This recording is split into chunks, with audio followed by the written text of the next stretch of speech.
SM WarnerCember 2025 with one of the year's biggest films right there with Sinners and one bad after another. F1 Weapons, which is a horror film directed by Zach Greger and it stars Julia Garner and Josh Brolin and Benedict Wong, where there are kids from school been disappearing at 217, and people are kind of blaming on Justine Gandy, played by Julie by Gardner. Like people are calling her a witch, and some people are like cutting her hair off. Like one person does that at the end of her story, and one woman named Donna attacked her because her husband cheated on her for just a bit. And also there's a man named Archer played by Brolin who has a son that's been going missing or been and noticed that he is going to this spooky house. And Archer and Justine are trying to find out what's going on, and we later find out meet a crazy old lady, Aunt Gladys, who is the main was I'll talk about her later, and she kind of makes people go crazy. Um, and I had some very mild expectations for the film. I kind of got into the film because I heard positive things about the film, like really positive things. But I didn't go to see in theaters. I didn't go to theaters in August for some reason. And I don't think in September either. So I missed a couple movies at that time. But luckily I got to watch Weapons today, and I also watched some movies I missed throughout 2025. Like 3 movies I missed in 2025. I'll talk about that in the next video after this. But decided to put Weapons as the final WarnerCember 2025. And was it a good end? Yeah, I think this movie is good, like really good. Yeah, I think it's very scary, it's very suspenseful. It's one of the scarier films I've seen so far.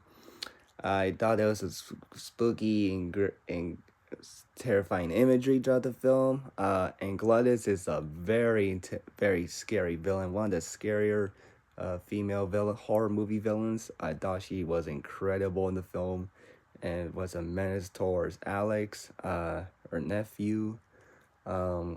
And I like how the movie and also Gladys she turns people crazy, like Marcus, Benedict Wong's character, go crazy, like killing his spouse, or like go after like Archer and Justine.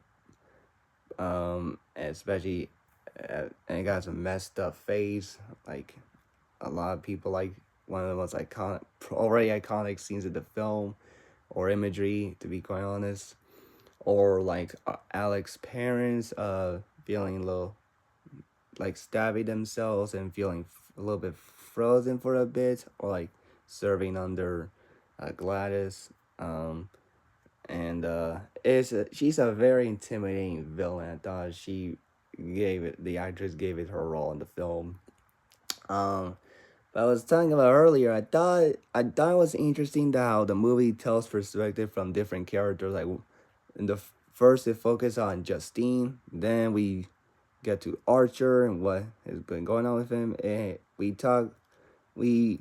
get to know these characters in between what's going on with the other characters, like Paul, who is the cop, and he encounters James, and while he's chasing James, we cut to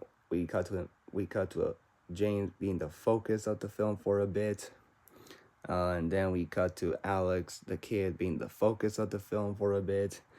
It was unique spin and like it serves the plot well about what is gonna happen next, and was a very creepy and scary story, which I really was into it.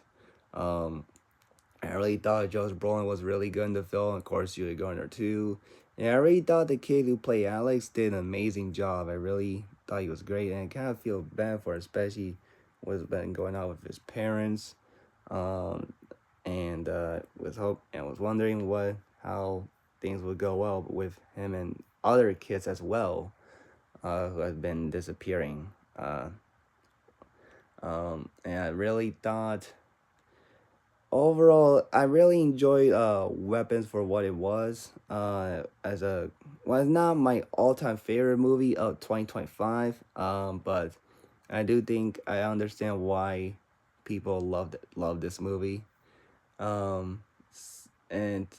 yeah, so overall I really thought this film was really good. So that's it for WarnerCember 2025. Let me know in the comments about your thoughts on this film, and see you next year.